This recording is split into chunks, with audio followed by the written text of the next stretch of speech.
హే cuties, ఈరోజు మా ఇంట్లో special egg fried rice.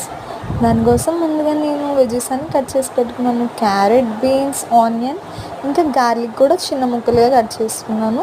Capsicum కూడా, ఇంకా అందులో ఫ్రై చేసిన ఎగ్, కుక్ చేసిన రైస్, అవన్నీ బాగా ఫ్రై చేసుకున్న తర్వాత హై ఫ్లేమ్లో మంట పెట్టుకొని సాల్ట్,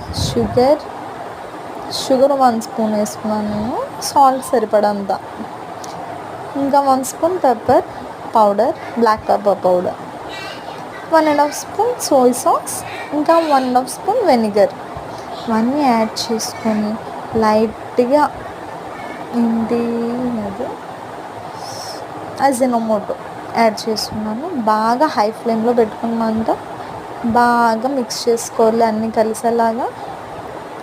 హై ఫ్లేమ్లో ఒక 5 మినిట్స్ కుక్ చేసుకుంటే సరిపోద్ది. అంతే, egg fried rice ready, Chinese style.